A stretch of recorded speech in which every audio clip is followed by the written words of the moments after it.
Hello, welcome to this Fane online event. I'm Tasha Suri, and today I have the pleasure of interviewing Holly Black. Holly Black is the global best-selling author of over 30 children's and YA fantasy novels, including the Folk of the Air series. I'm sure you're enjoying having this introduction sent directly to you, but I will continue. The Spiderwick Chronicles, The Coldest Girl in Cold Town, and now her adult debut fantasy novel, Book of Night. I'm now going to give you a few compliments. Holly? Holly? Whichever. Well, we can change your name. Holly has been a finalist for an Eyesore Award and the Lodestar Award for Best SFF Novel, and the recipient of a Nebula, a Newbery Honour, and Goodreads YA Best Fantasy Award in 2019 and 2020. Book of Night, a modern dark fantasy of shadowy thieves and secret societies, debuted at #1 on the Sunday Times bestseller list, with the biggest first week sales of any adult hardback in 2022 so far, which is amazing. I was amazed. So how have you been enjoying London so far? I mean, it's been really lovely to be back. I haven't been here in a long time. It both feels like I haven't been here, and so it's really nice to see people, and also like, oh, wasn't I here just last? No, I wasn't. It does feel a bit like the pandemic has crunched time, so we've Yeah. lost about 2 to 3 years that just never really happened, which is a bit wild, I think. Yeah, sometimes it seems like so much distance, and then sometimes I'm like, didn't I sit? No, I didn't. But see it must be last year. so nice, like bursting back into London with a new book that people are so excited about. Everyone I know who's read it has absolutely loved it. It's great to hear. It's been really nice to go out and see people and be like, hi, actual humans who I can talk to, which is weird to say because, of course, now I'm talking to all of you who I cannot see. But they're very excited wherever they are, and I'm very excited, so I will stand in for all of them. So the first thing I wanted to ask you, well, it's slightly a ramble, but so many people love your books, so many people love your children's books and your YA books. The Folk of the Air was a huge hit. With me, but also with other people too. I'm so glad. And you've written so many wonderful books, and I was just wondering, what was it about this idea or this story or this moment that made you want to write an adult book? Well, I've wanted to write an adult book for a long time. When I wrote my very first book, Tithe, I originally thought of it as an adult book. I had read many books about 16-year-olds, and it didn't occur to me that automatically made it a YA book. And at the time, I didn't know that much about the YA industry. And I had a friend who was a children's librarian, and she said, I think this is a YA book. And I was like, surely not. Perhaps you've noticed all the cursing. And she was like, no, look, you don't understand where YA is. And she gave me, I think, a Garth Nix book and a Tammy Pierce book. And I took them home and I said, well, I don't know what this is, but if this is, all right, I'm game. I want to be part of it. And I wound up sort of washing up on the shores of YA when it was very different than it is today. So it took me a long time to come back to actually writing an adult book, but it was fun to do something about a different time in someone's life. Yeah. And I think that's the main thing I wanted to do, is stuff that I didn't get to do. For one thing, I'm a huge fan of the badass comes out of retirement genre, which one can do in YA, but it's harder. Yeah, but when someone's quite young, it's a very early retirement period there. Yeah. Very early badassery for early retirement. And I really was interested in when, rather than having made sort of your initial complicated and potentially bad choice, you are somebody who is at the end of a road of a series of bad choices and not sure if you're going to get a chance to fix things. And I think that there's something about being in your late 20s and being stuck and maybe having had an idea of how your life was going to go and have it not have gone that way, that is really interesting to me. It was interesting to me to write about someone who was in a relationship rather than someone who was getting into a relationship. So there were a lot of things that I just felt like I never got to do. There's a part in Book of Night where Charlie is going home and she thinks she's going to have a fight with her boyfriend Vince, and she's like, I'm going to put on lipstick. And I thought, this is the most adult thing I have ever written. It's funny actually, because reading Charlie, I was like, oh God, you captured perfectly a very specific, and I said this on Twitter, millennial traumatic experience of adulthood, and it was so relatable. It was so relatable, and I think you've kind of answered this, but did it feel very different writing Charlie and her experiences of adulthood and like trauma and feeling like you've messed up your life and that you aren't a good person, even though that isn't, I think, strictly true? Was it very different writing her compared to, say, you know, Kay in Tithe or Jude in The Folk of the Air? Did it just feel like a different experience? I think that it definitely felt like a different experience, and it's very hard for me to unpick whether that experience is different because all books are different. And also because I was writing it alone. Whereas for a long time I wrote in a community. I would go over to my friend Cassie Claire's house with our friend Kelly Link, and we would sit there and write every day. That sounds amazing. It was lovely. And so, you know, when I was stuck, I would have someone there to be like, hey, can you take a look at this real fast? And while I started the book pre-pandemic, I wound up writing a huge portion of it like alone in my office, or semi-alone, because my kid would come in and be like, hello, you know? So, and I wound up also just cutting way more out of this book than I have ever cut.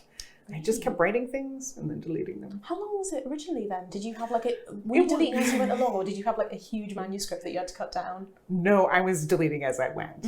I was like, I will write this scene. I've written it wrong. Okay, new take on this scene. Okay, that one's wrong too. Okay, keep going. And then, you know, all right, this one. How did you know it was wrong? Because I find that sometimes I don't know if a scene doesn't work until I've written everything. Which is also an interesting process. But how did you know when you wrote a scene, no, this is wrong, this won't work? I don't know how I know. It's just the magic of writing. Like, right? It's like, you know, when your arm is sort of at a joint and you're just like, wrong. And it's a terrible feeling because I don't know how to make it right. I wrote that first chapter endless times. I was on a writing retreat, and I would each day give it to Kelly and be like, okay, what do you think? And she'd be like, all right. And then I would delete it. And then I'd write a new one by night. And then next day I'd be like, how about this one? And she's like, all right, are we going to ever see chapter 2? And I'm like, sure. And then I would delete it. And again, I have no idea why I did this. I looked back at them and I thought, these are totally different books, but I could have written those books. Why not those books? Why this book? But it was just like, it had to feel right. And for me, that is, like, I need to know what something feels like before I can write it. That makes a lot of sense because it's such an atmospheric book. Like, it feels very gritty and it has this real ominous feeling about it at all times. Kind of very like halogen lights in a bar, that kind of vibe. Maybe that's just... No, I appreciate that. That's interesting. But, oh, sorry, go on. No, I was just going to ask. So you write an entire manuscript and then sort of cut, or how do you go? Oh gosh, so I often write non-linearly, so I work around different chapters and different scenes, and then I do my structure, and then I go back in and I write the scenes as I feel like, so whatever I'm feeling that day. And then by the end I have many scenes that don't connect, and I connect them together to make them look nice, which means they then change as I kind of look at my overall story, which is a very different approach. But like, I mean, you must know, working with critique partners, working with your friends, that everybody works differently, and there's some kind of weird magic to it, that everybody has an approach that is right, but it wouldn't work for somebody else, or perhaps for a different book even. It's interesting because, having talked to a couple people as we went around on this tour, when I talked to Victoria Schwab, she said, I write my sentences out of order. Oh no, that's too wild for me. I can't do that. So the theme actually of this trip has been like, y'all write out of order. But you always write in order then? You always start like at the beginning? I do, but maybe I need to stop. No, it's really worked for you so far. And one of the things I loved in Book of Night actually was the sense of, it felt really refined. Like you had this dual narrative where you're going backwards and forwards in time. And it made Charlie feel a bit like an onion, bear with me, because we see her from the outside, and then as we start learning about her past, we go, oh no, oh honey, no. And you did that with some other characters as well, and I don't want to talk about that because it would be spoilers. But it was just so nice to see those two narratives come together. And I did wonder whether you'd gone back in and kind of finessed everything so you had those two narratives, or if that was something very natural to the story that just had to be there. I definitely started writing the sort of Charlie's past bits at an early stage. But I did finesse other parts. And in fact, I think one of the big reasons why I wound up writing so many chapter ones is that I initially wrote the book from Vince's point of view. Really? I tried to Really? for a That's long really time. I interesting. really tried to make it work. And it was only sort of when I started discovering who Charlie was that it started to come alive. And a fairly early chapter was one of her past chapters. It's interesting because you do have Vince's point of view at certain points. Like you heard my pause there. And I felt like his voice was so alive and so interesting. But Charlie's voice is so strong in the book. Like it is Charlie's book that I can't even imagine it all from his point of view at all. It was hard because if Charlie may not want this book to happen, but Vince really, really doesn't want this book to happen. And that's the tricky thing, I guess, about those characters, that they both had secrets that they don't want to exist on the page.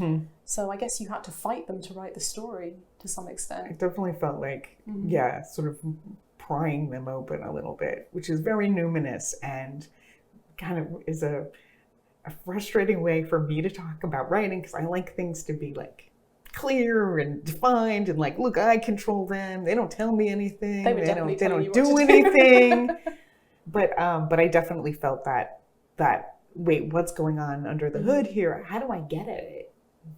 I also felt like a lot of the character was reflected in the magic. I loved the magic system. I loved the glow mists. I loved people modifying their shadows and shadows drinking blood and other things that I can't talk about because you have to read the book. But how did you come up with the magic system? How did you create this complex world of shadow magic? So I started from really 3 things that made me want to write about shadows at all. The first one being that in 2017 I had my ears surgically pointed. Wait, can I see? Oh, they look amazing. I love them. I really do. I love them too. What is the point of being an adult if you can't do things that bring you joy? Absolutely. Also, they live quite subtly, right? Nobody necessarily even notices. I didn't it, no. I mean, when I was going to do it, I thought, this is an extreme thing. And then in real life, it actually turns out not to be. But okay, so there's a guy whose name is Sampa von Cyborg, and he travels internationally pointing people's ears. And, when I went and had this done, I thought it would be so interesting to write about someone who went around altering people's shadows cosmetically. And so that was like one of the first ideas I had for this book. And then the other thing was there's a piece of folklore where a woman wakes up on a hill and there's a little man there with scissors and he's cutting away her shadow, and she jumps up and he runs off. And she is left with the feeling that if he had managed to do it, something terrible would have happened. That's in the book as well, isn't it? Yeah. But it's actually like, it's a real piece of folklore. And that really stuck with me. And I was like, okay, I would like to write about this. And then I was walking sort of back and forth from town with my son. And I was watching the way his shadow, he was delighted in how much his shadow got bigger or got smaller or bifurcated in the lights. And I thought, this is a kind of magic we all have. And so I started sort of from there, and then, wanted to make this magic system. And so I spent some time like, what would be cool in a magic system?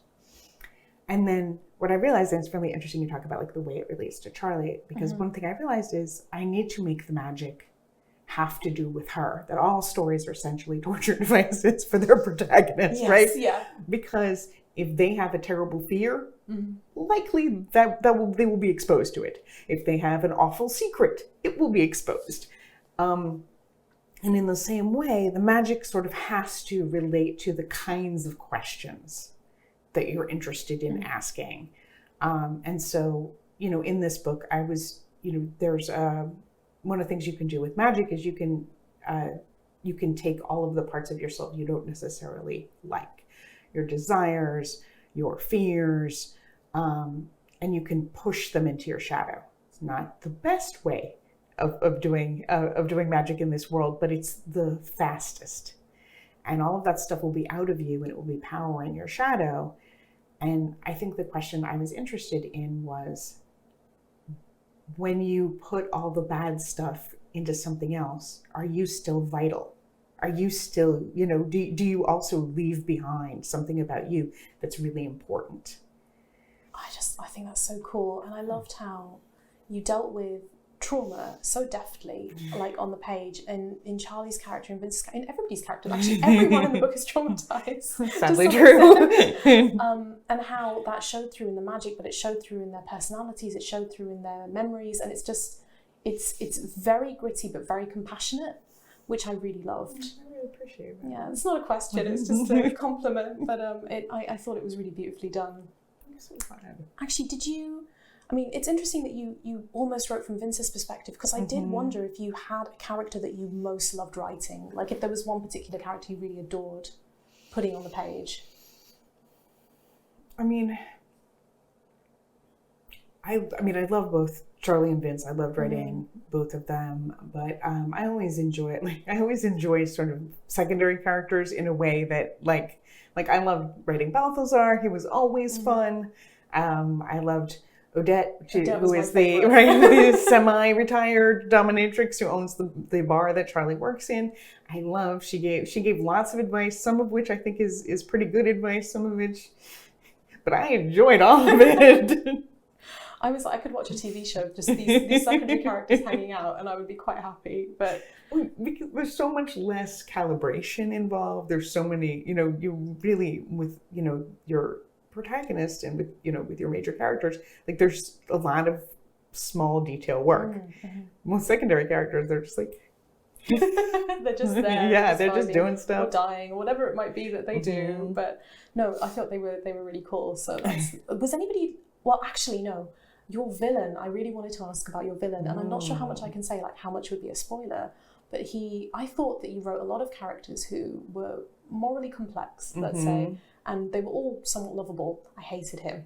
Good. And I know I was meant to, but how did you write somebody so despicable that also felt like somebody I would potentially see on the news?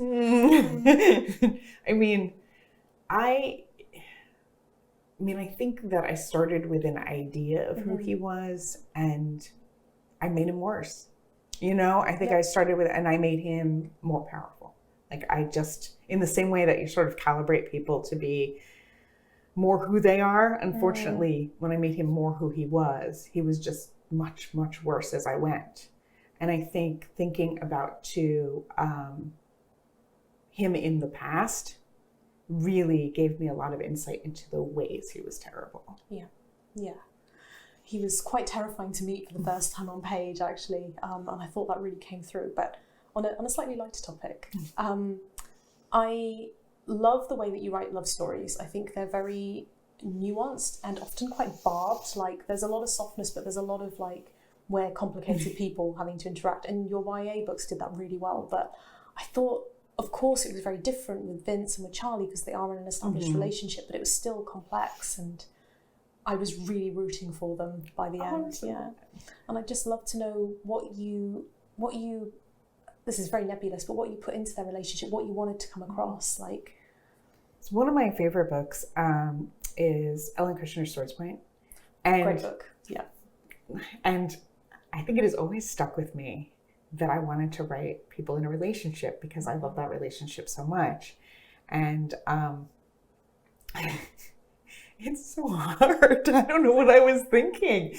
I spent so much time trying to make sure that everything I wanted to you not to realize about their relationship was hidden. And then I wanted people to not necessarily see that they are two people, and this I guess is sort of spoilery, but that there are two people who are really holding back a lot from each other, but who would like each other a whole lot more if they told the truth. Yes, and that was something that really I wanted to do, but it meant taking the reader on a journey that I was that I had a really hard time doing. And I remember giving it to people many, many times and being like, did I do it yet? And they'd be like, mm-mm. And there was a point where I came in and I gave it to Cassie and Kelly, and I was like, I fixed the romance. And they were like, you have made it worse. Was it a good way or a bad way? No. And, I went over it and over it and over it. And what I have learned from that is that hard things are hard. And that people in a relationship are really hard to write. This is why people write people falling in love with the first time. That's what I learned. To deal with all of this. But I think what I loved about it was that when I first met Vince, I didn't think he was going to be the long-term love interest. That was the goal. I was like, he's just some guy. Yes. And I was like, oh, he's some guy by the end. But you kind of like revealed him so perfectly as things went on. And I just, loved it. I'll stop complimenting you at some point. I promise. Well, yes, it's a terrible hardship for me. So I was going to ask about critique partners because I know that I read your acknowledgements and I know that you thanked a few people for kind of helping you, talked about Cassie and Kelly. But if you've always sort of had that collaboration aspect, how did you cope with that bit where you were working on your own? Like, what processes did you use to power through that? Were you on Zoom calls with them like, hey, give me a hand? We really weren't. I think it was very interesting to be alone and to be writing alone in a different way than I had before. And, we got together and did walks sometimes, socially distanced walks.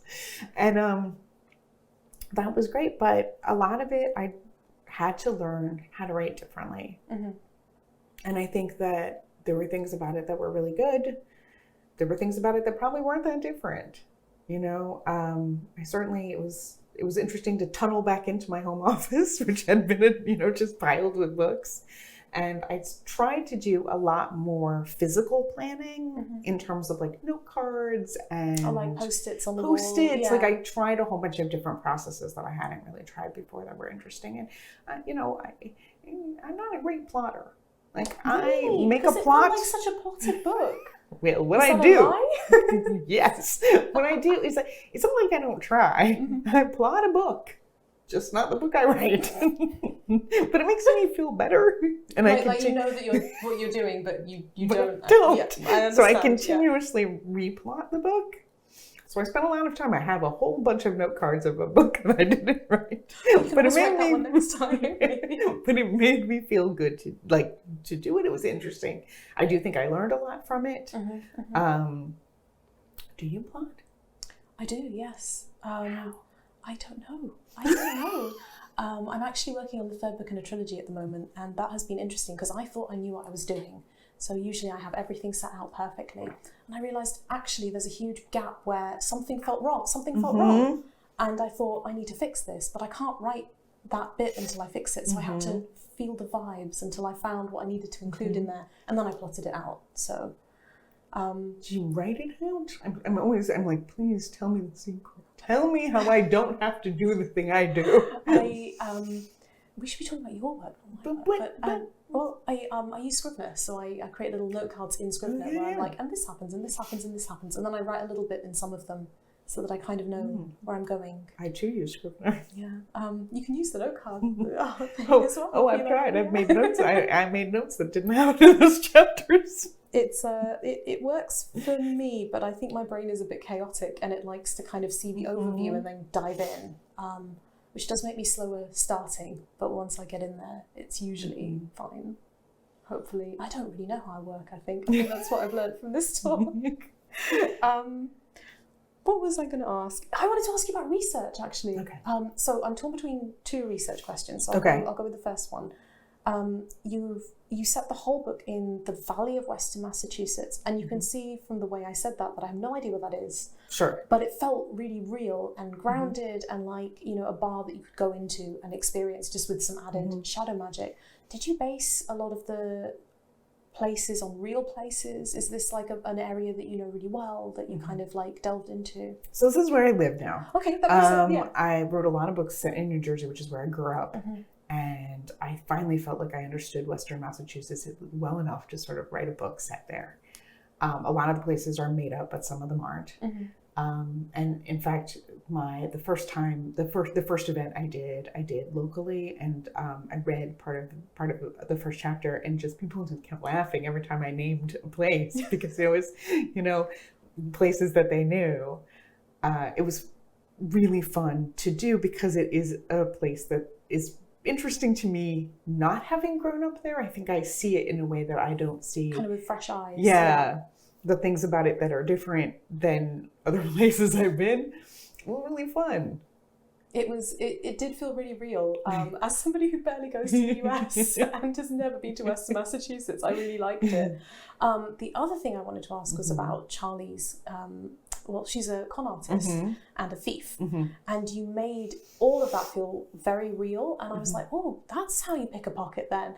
How did you research that? Like, I'm assuming you didn't go pick pockets, but I'm genuinely curious how you found that information. I'm not very coordinated. I don't think I did.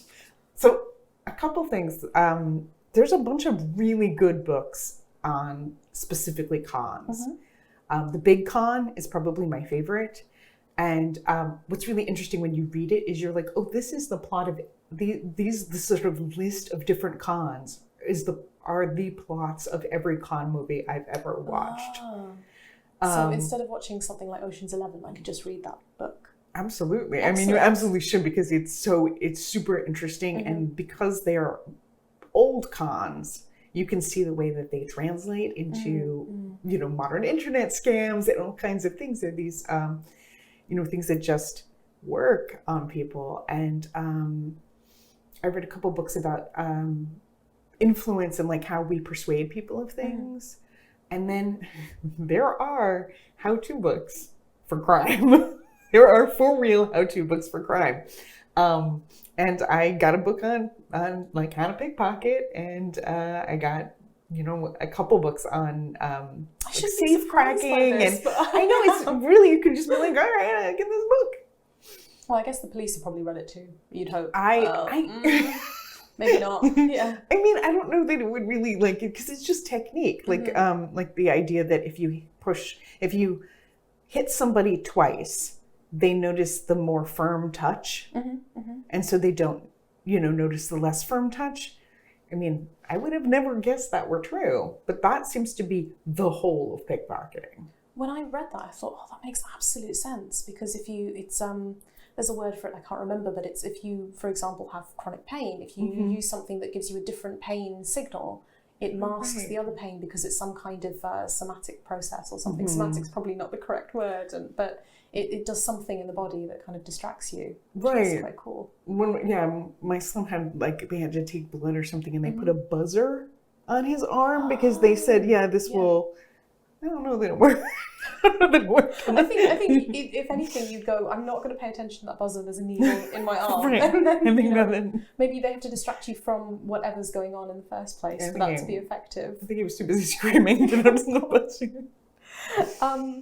So, just to bring in the coldest girl in Cold Town for no reason, I felt like that really reignited my love of vampires. And I still hear people today saying, I lost interest in vampires, then I read that book and I love them again. So another compliment, just sliding it in there. But I feel like you do that with different kind of genres and tropes that you pick up. Like a lot of people, I feel their love for Fae was really reignited by the Folk of the Air, or Tithe.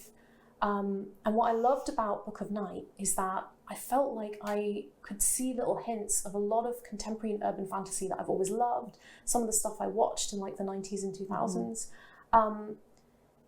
Was that intentional? Did you draw on kind of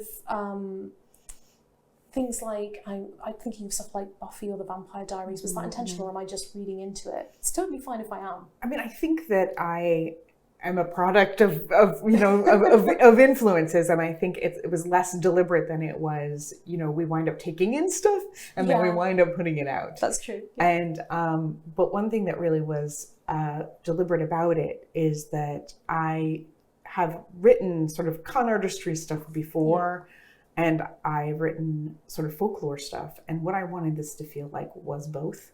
I wanted it to be less a kind of rigid magic system and more a numinous and folkloric one. Yes. And still be able to do some of the cons and heists. And that was the thing that I really wanted to try to marry, is the feeling of like Folk of the Air or Cold Town with the ability to do kind of the fast stuff. Bringing together like your different loves into one story. I was like, maybe I can take everything I live and jam it into one book. It worked. It's brilliant. I guess I kind of wanted to ask if you intentionally bring something new to some like old tropes. Like, did you pick up, say, vampires and go, I'm going to bring some essence of Holly Black to vampires? And did you do something similar with urban fantasy? You can just say no, that's okay. But so I was a huge vampire enthusiast when I was in like 8th grade. I had bought Interview with the Vampire for 25 cents at a garage sale. And this was before Lestat came out. This was in this period. And I just became totally obsessed. I did all kinds of like folklore research on vampires. My 8th grade research paper was on vampires. And then I sort of went off and did a whole bunch of other stuff. And I was asked to write a short story for a vampire collection. And I thought, like, just exactly what you said. What in the world is there to do that hasn't been done about vampires? What do I have to say? But what I wanted to write was like a love letter to the vampire books that I had grown up on. Both the Anne Rice books, Nancy Collins, like just all of the books that I read at that time. And, one of the things about them is that they were written during the AIDS crisis, and you had this sense of blood as being like spilled blood itself and the fear of infection as being really prominent in those books, which is not true in contemporary vampire books. And I thought, this is something I really grew up like feeling was part of the vampire canon. And so being able to go to that. I love that you picked up on that sense that the way that fiction handles the supernatural often reflects like prevailing anxieties and fears and traumas. And I can see that so clearly in Book of Night as well.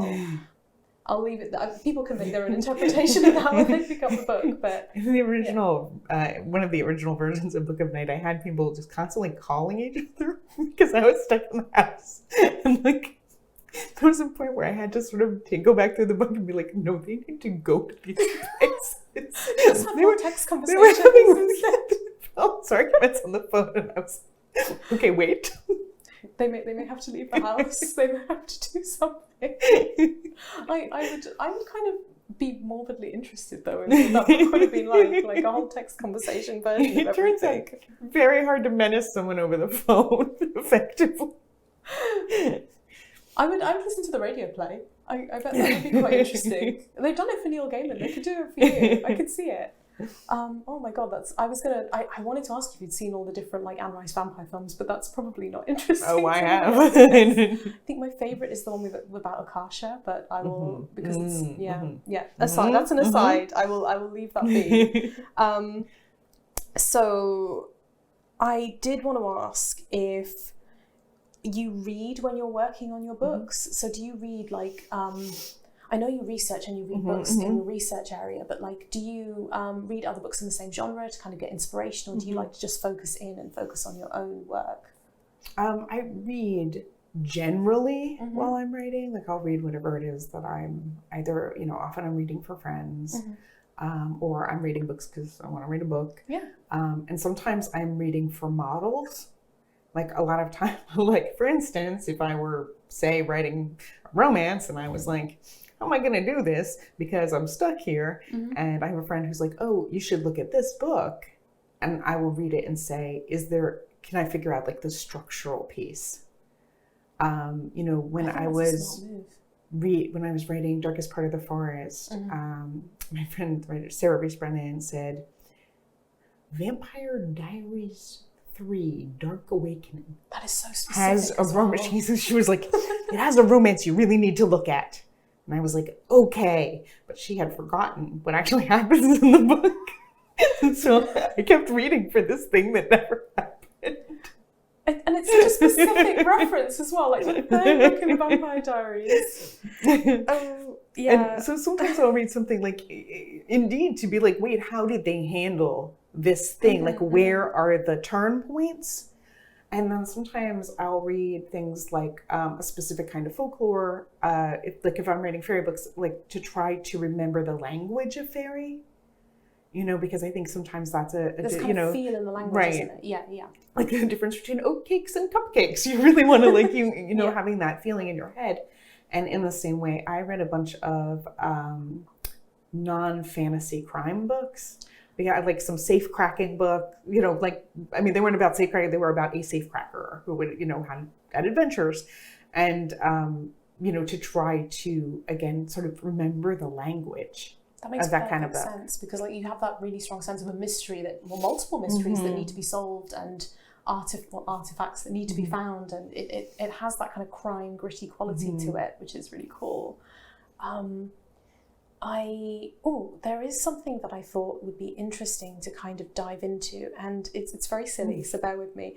Do you face cast when you're writing your books? Like, do you imagine certain actors in certain roles, or do you just not do that? Because I was just curious if you, in a hypothetical world where there was a film of Book of Night and you could hypothetically cast the film, which is a lot of hypotheticals, who would you cast as Vince and Charlie? I never do. I actually picture their faces. Really? And so to me, it's like impossible for me to think of them as an actor, because I'm thinking of them like with their faces. How did that feel for you then when the Spiderwick Chronicles were adapted? Like, because suddenly you have actors, you have, you know, people in the roles, and I'm sure you were really happy with the actors, of course, but like to suddenly see new faces put onto your characters, how did that feel? It was definitely surreal. I think they're not so firmly in my head that I can't, you know, sort of transition in a way that actually is a little alarming, because, you know, Freddie Highmore dressed like Jared, looked like Jared.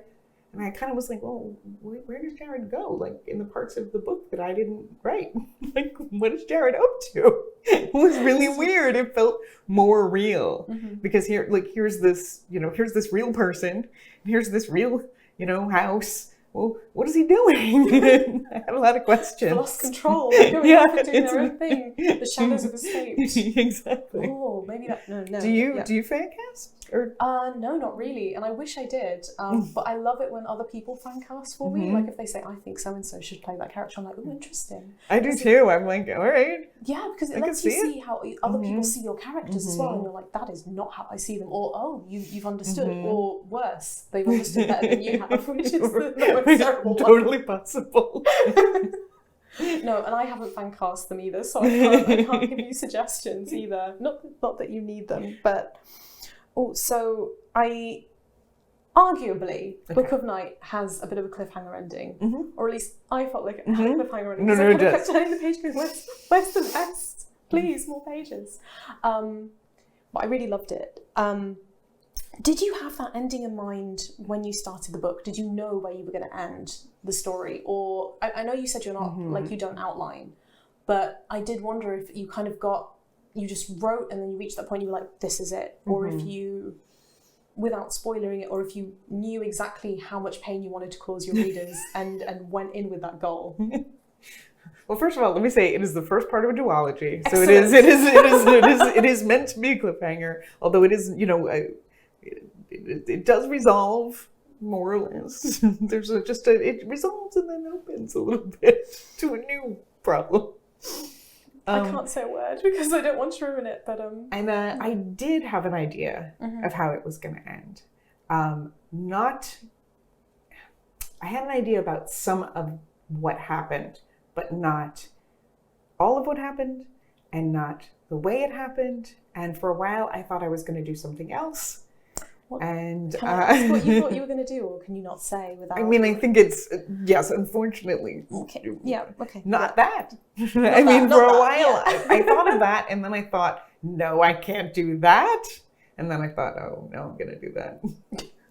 Sometimes I think when you think of the worst thing you can do to a character, and then you go, yes, I will. It was true also with the romance that when I actually figured out how to do it, it was something that I had started with. And then kind of gone off from. And so maybe it'd be great if I did plan and then stuck to the original plan. No. You have to go in that circle where you start at one point and then you work your way back to it, because then you know you're doing the right thing. Now that I'm saying this out loud, I'm like, wait. Yeah, there's been a few different things where you're like, no, I did that originally.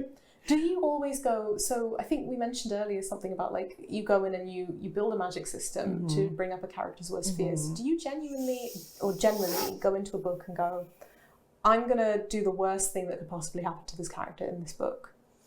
Or not? Because I do that. Do you? Yeah, I do. I don't, because I don't always know what that thing is.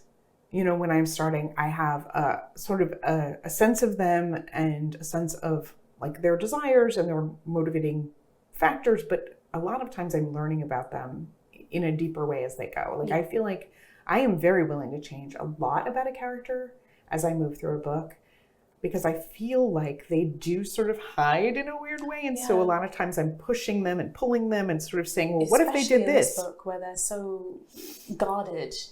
And so sometimes it doesn't occur to me what that truly terrible thing is until pretty late. I also think, though, that magic needs to be story generative. And by which I mean, I think, or at least I think I really like magic where it can be exploited by people in the world. And until it is that, I think it feels, it can be really cool, but it isn't right. And it doesn't feel fun because, you know, it's separate from being, you know, specifically thematically interesting, right? So I think it needs to be something that you think, oh, I understand how people would use this based on what I know about people, how they could exploit it, how they could use it to get the kinds of things that people want to get, and how it would then alter the world in turn. That really resonates with me because one of the things I loved about the magic system, apart from everything, is that there was there's a real rage in there, and I don't know if it was Charlie's rage or if it was just like authorial intent rage about power and who gets to have power and who doesn't, because it seems like being a glomus is just something that, for various reasons, that can happen to somebody, but there are definitely people who use it for power and people who can gain abilities because they are powerful people. And that was reflected in the magic and in control over things like books and knowledge. And I think that power aspect really came through, like in terms of how would people use magic if magic was there. Right. Yeah. Right. And shadows, right, they're a finite resource. You get one. And so wealthy people can afford to take people's shadows.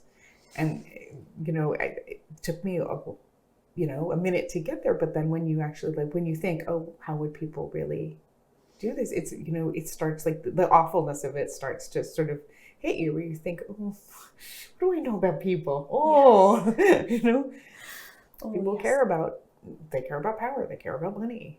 And a shadow is such a personal thing as well. And I keep thinking of one particular moment, and I won't talk about it, and when you look at Charlie's past and how terrifying that was, because it was such a such a moment where you couldn't escape the reality of how no matter how much magic there is and how much you may be a great con artist, you can't escape a powerful person doing what they want to do. Anyway. But I guess I was thinking about that for some reason this last couple of years. Complete mystery where that came from. But it really spoke to me, and I think it will speak to a lot of readers as well. And it was wonderful seeing Charlie just deal with it so much more effectively than we would, I think. Even if she doesn't think she is. Well, she was pretty good at what she was doing. That's right. The fun of characters is that you don't have to think of it in the moment. Right? Like in the moment, who knows what I would be able to do. But if I had a long time to think about it and then workshop it, and then I gave myself a whole backstory of skills, I could really handle some things. And then deleted it and then wrote it again. Then you could do all sorts of things. I would be great at things. So I know that you wanted to bring together some of your loves, like writing about con artistry and magic and folklore, but I'm kind of curious because I feel like Charlie and Vince are such strong characters. What came first for you? Was it that image of the woman's shadow being taken and the magic was your in, or was it the character? It was both the shadow. So I probably started with shadow magic at a very great remove. Like, I'd like to write a book about shadow magic someday. And then Vince's story was the story I had first, and that's what I knew when I started. And then I just started writing first chapters because I wanted, that's what I do. I write first chapters and then I sort of try to extrapolate a book from them. It works. You've written quite a lot of books and it's worked so far. It's not a great process. I don't encourage no one to do it. The thing I've tried to do now is fast draft because I feel like I don't actually know how to write a book, but I know how to fix a book. You've written so many books. And yet. So I feel like if I write a book real fast, then I can get all those mistakes in quickly and I can get to the fixing part. See, I'm the opposite. I never feel like I know how to edit. My editor will say, and do this. And I'm like, of course. How? How does someone fix a book? But I'm so envious because I feel like the only happy people are the people who like writing the first draft. Do I like writing the first draft? Do you? I don't know. Is the whole process miserable? It's possible. I feel like I have amnesia after writing each bit, and then I don't remember anymore what it was like. It may all just be. It may. There's like a quote somewhere where writers are people for whom writing is harder than for everyone else. Just keep doing it over and over again. So how actually, because you've had a long career with some really amazing books, but how did you actually, if you don't mind talking about your publishing story, how did you get into writing in the first place? Oh, into writing? I wrote from when I was a very tiny child. I always loved writing. I think I loved it because I loved reading. And by which I mean always loved it. I loved it until it got hard. But I did love it. I wrote a very bad book in my early teenage years. It was called Nights in the Silver Sun, by which I believe I meant the moon.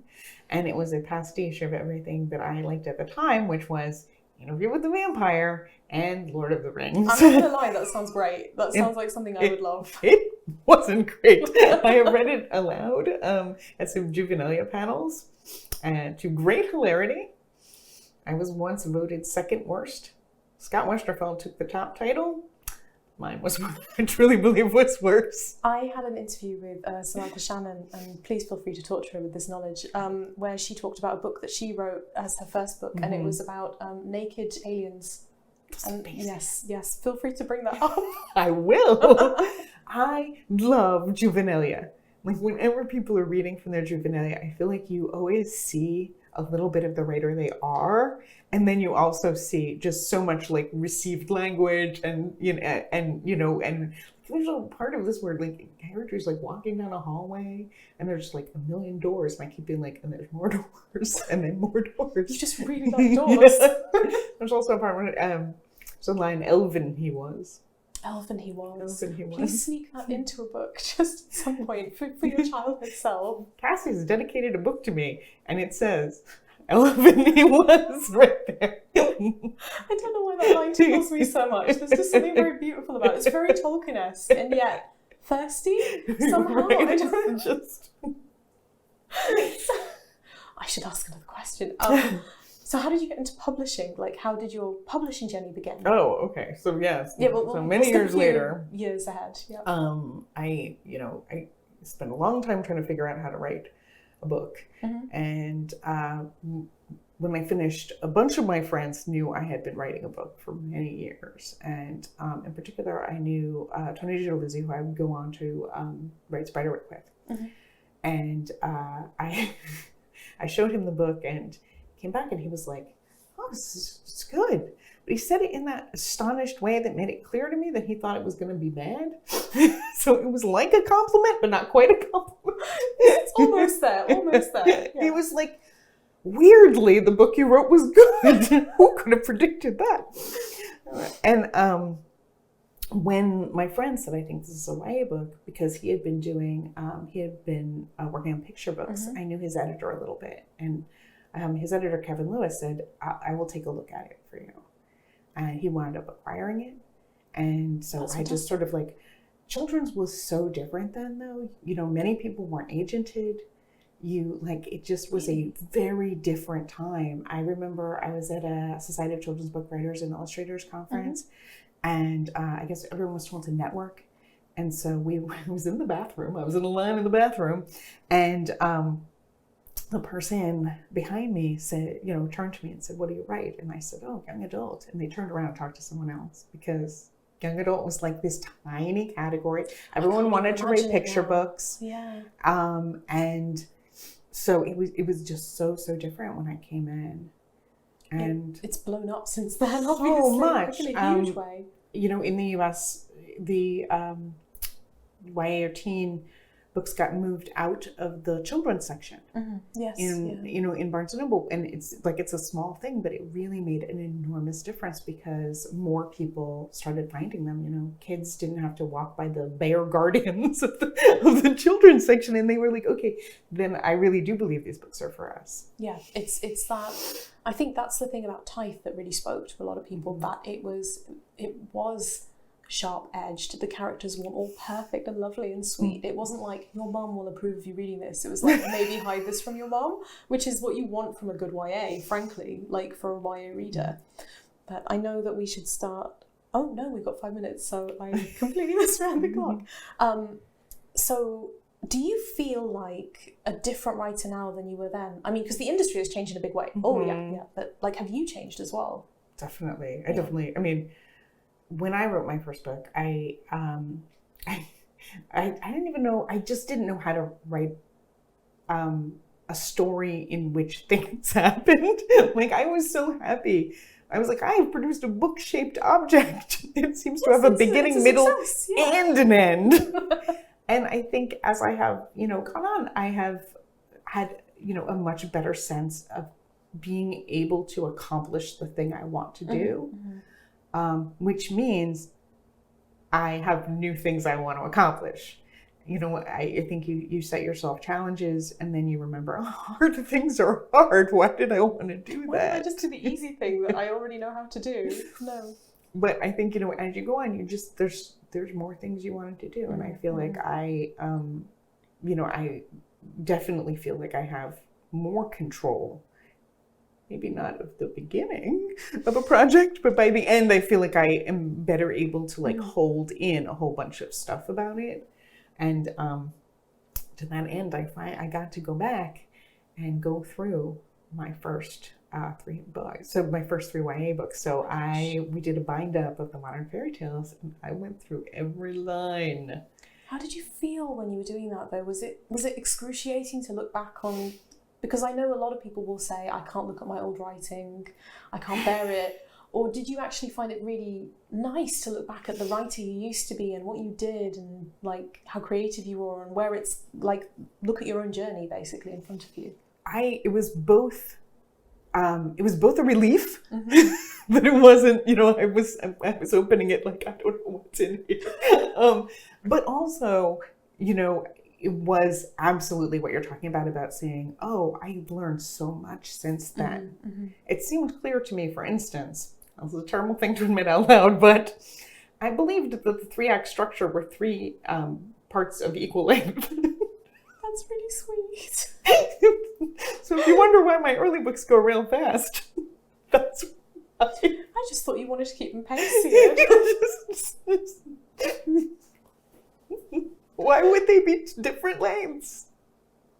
I mean, I think... Well, I mean, you've got a really, as we said, a really great grasp of structure now and narrative, so that's okay. That's what I learned. Yeah. Maybe we shouldn't go back and read old work. Maybe that's putting yourself through the ringer a little bit.